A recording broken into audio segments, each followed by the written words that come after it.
स्वामी समर्थ मित्रांनो, माझ्या चॅनलवरती तुमचे खूप खूप मनापासून स्वागत आहे। तर आज आपण बघणार आहोत देवघर आणि देव्हारा कसा असावा। तर मनुष्याच्या जीवनात सुखदुःखाची सुरुवात देवघरापासूनच होते।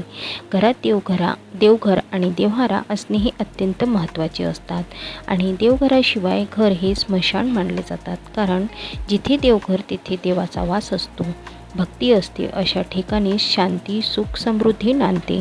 बहुतांशी लोकांच्या घरामध्ये देव हे माशी लागलेले असतात, अर्थात काहींना नाक डोळेसुद्धा नसतात आणि स्पष्टसुद्धा दिसत नाही, तर काहींना पाठसुद्धा नसतात, तर काही अति जुनाट झालेली असतात, तर काही देवांना चेहरासुद्धा नसतो, ते पोकळ असतात आणि देवाच्या बैठकीस रिबीट मारलेले असतात। यामुळे भक्ती कितीही करसाल तर ते तुम्हाला त्याचं फळ मिळत नाही।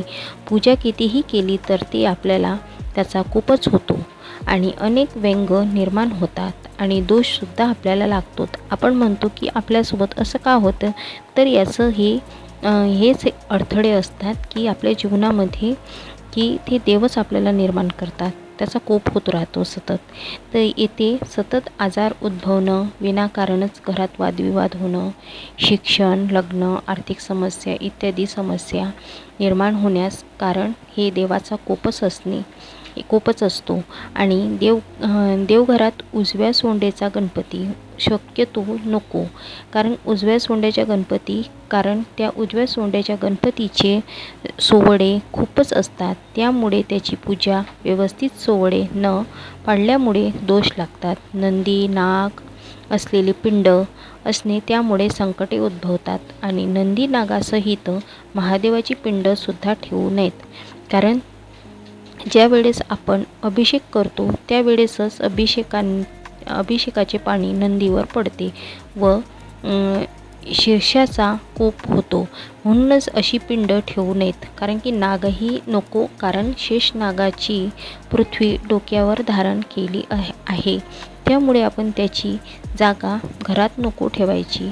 वर्षातून एकच दिवस आपण त्याची पूजा देव्हाऱ्यात करतो, कारण की तो दिवस आहे आपला नागपंचमीचा, तर नागपंचमीच्या दिवशी आपण इथे पूजा करायची आहे।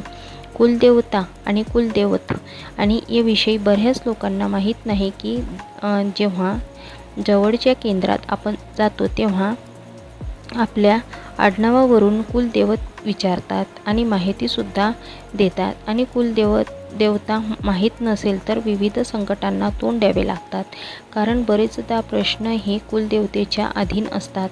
मारुतीची मूर्ती देव्हाऱ्यात नसावी, कारण तिसऱ्या पिढीत वंश खंडित होतो। तसेच शनिदेव, सेंद्रिय देवते, मुंजा ही देवते देव्हाऱ्यात नसावीत, त्यामुळे त्याचा कोप होतो आणि संकटांना तोंड द्यावे लागतात। याप्रमाणे सापडलेले देवसुद्धा आपल्याला भेट म्हणून आलेले देवसुद्धा बुडीत घराण्याची आलेली देव ठेवू नका, कारण आपण जी काही सेवा करतो ती सर्व ज्याचे देव असतील त्यांनाच लागू पडत असते, त्याच्यामुळे आपल्याला त्याचं काहीच फळ भेटत नाही। तर आपण म्हणतो एवढी देवपूजा करतो आपल्याला त्याचं फळ का मिळत नाही, पण त्याचं फळ ज्यांचे देव आपल्याला सापडलेले असतात त्यालाच ते फळ मिळते। आणि देव स्वतःच्याच पैशाचे असावेत, कारण की शोभेसाठी देव ठेवू नका, कारण ते आपली शोभा करतात। आणि देवघर हे आपले नेहमीच ईशान्य दिशेलाच असावे, कारण ईशान्य दिशा ही देवाची दिशा असते। देवघराला कळस नसावा, कारण आपले प्रश्न कळसापर्यंत पोचतात आणि देवघराशिवाय देव ठेवू नये। नुसत्या चौरंग पाटांवर देव ठेवू नका, तसेच भिंतीवर टांगलेली स्थितीत देवघर नसावे, कारण की देवघराचा रंग शक्यतो फिक्कट पिवळाच असावा। देवघर शक्यतो लाकडी असावे, तसेच प्रत्येक देवाची एकच मूर्ती असावी। एकाच देवाच्या अधिक मूर्त्या असतील तर कोणतेही देव काम करीत नाही, म्हणून प्रत्येक देवाची फक्त एकच मूर्ती असावी। एक फोटो व त्याच देवाची एक मूर्ती चालू शकेल। माशी लागलेले देव, खंडित देव यांना पाटावर ठेवून त्यांना नैवेद्य दाखवावा आणि एक लाल कपड्यात 1.25 मूठ तांदूळ व 1.25 मूठ रुपया ठेवून त्यांना प्रार्थना करावी की आतापर्यंत झालेली सेवा तुमच्या चरणी रुजू करून देते आणि आपल्या तीर्थक्षेत्री जावे असे म्हणून ते देव त्या कपड्याला बांधून नदीत विसर्जन करावेत. शास्त्रोक्त पद्धतीने विसर्जन केल्यास दोष लागत नाही.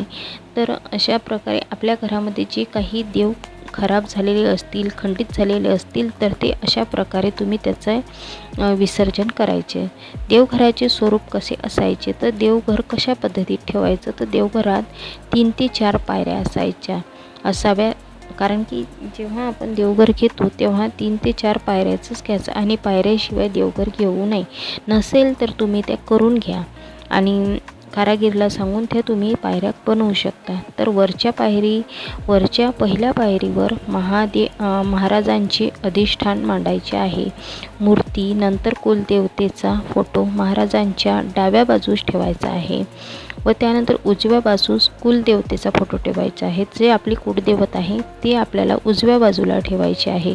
जिथे आपण महाराजांचा फोटो ठेवू, महाराजांचा फोटो मधात ठेवायचा आहे, कुलदेवतेचा फोटो उजव्या बाजूला ठेवायचा आहे. आणि त्यानंतर दुसऱ्या पायरीवर डावीकडून दक्षिणेकडून देवीचे नाक ठेवायचे आहे. देवीची टाक ठेवायची आहे आणि याप्रमाणेच टाक मांडायची आहे. ते 2 नंबरच्या पायरीवर तुम्हाला तिथे टाक मांडायची आहे. त्यानंतर तिसऱ्या नंबरच्या पायरीवर इष्टदेवतेमध्ये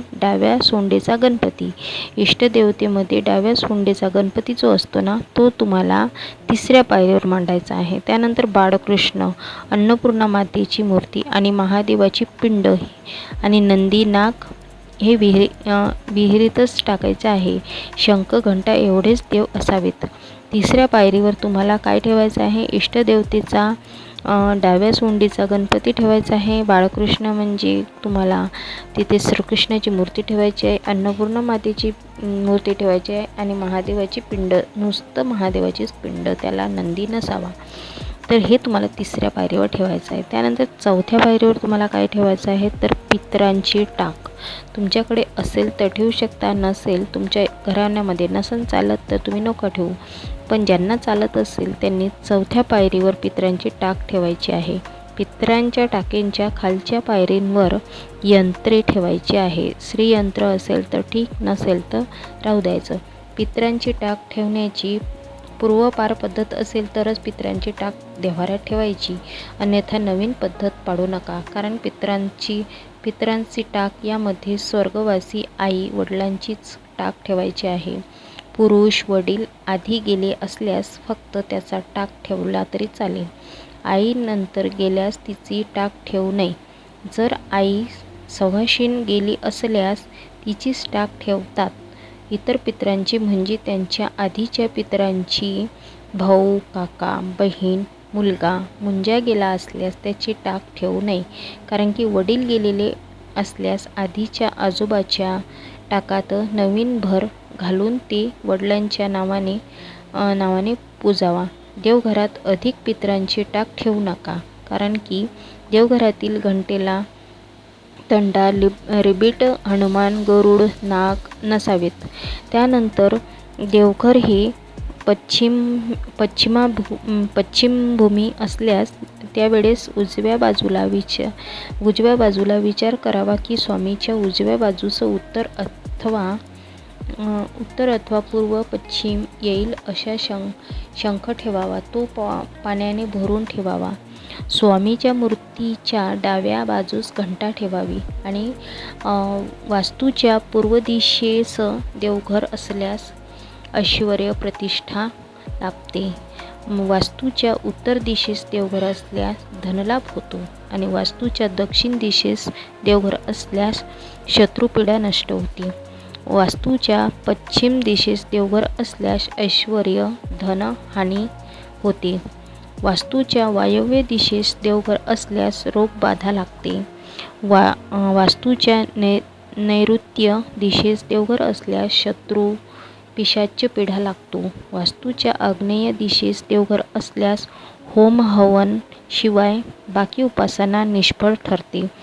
तर देवपूजेतील देव एकमेकास पाहत आहे असे समोरासमोरे मांडू नयेत.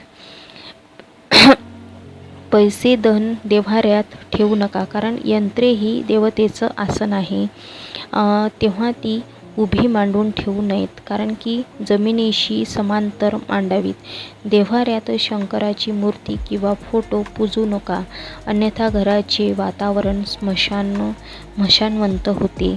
आणि गायत्री मातेचा फोटो किंवा मूर्ती नसावी, कारण त्याचे घरात पवित्र खूप सांभाळावे लागतात. त्याचे पावित्र्य आपल्याला सांभाळतासुद्धा आले पाहिजे. मातेचे स्वरूप म्हणून पराकोटीचे पवित्र असते आणि देव्हाऱ्यात म्हसोबा पूजू नयेत, कारण कुलदेवतेची कृपा छत्र कुटुंबावर राहत नाही. आणि देवतेची मूर्ती शोकेसमध्ये शोभेसाठी ठेवू नका, आपली शोभा होते. देव्हाऱ्यात सकाळ संध्याकाळ नित्य जेवणाचे नैवेद्य दाखवायचा आहे. जे कुटुंब देवांना महाराजांना न चुकता नित्य जेवणाचा नैवेद्य दाखवतात त्यांच्या जीवनात अन्नाची कधीच कमतरता पडत नाही. घरात बरकत राहते आणि अन्नाचे दोष नाहीसे होतात. तसेच कुटुंबाचे प्रश्न सोडवण्यासाठी प्रत्यक्ष महाराजच आपल्या घरी आहे, तर त्यांची उपाशी ठेवणे योग्य नाही. म्हणून सकाळ संध्याकाळ जे काही स्वयंपाक केलेला आहे त्याचा नैवेद्य तुम्हाला नक्की इथे दाखवायचा आहे. तर नैवेद्य दाखविताना त्यावर तुळस ठेवायची आहे, नाहीतर नैवेद्य आपला स्वीकारला जाणार नाही, तो पावन होत नाही. तर जेव्हा आपण नैवेद्य देवांना दाखवतो तेव्हा एक तुळशीचं पान त्या नैवेद्यावरती ठेवायचं आहे. आणि ते आपल्या घरामध्ये स्थिर आहे, बसले आहेत आसनावरती, अशा म्हणजे हीच धारणा धरून तुम्हाला तिथे रोज तुम्हाला देवघरामध्ये नैवेद्य दाखवायचा आहे, नाहीतर आपल्या अन्नपाण्यात बरकत राहत नाही.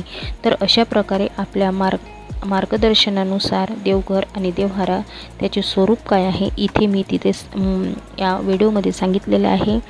तर अशाच प्रकारे तुम्ही देवघर आणि देव्हारा सजवा आणि अशाच प्रकारे तुम्ही पूजा करा.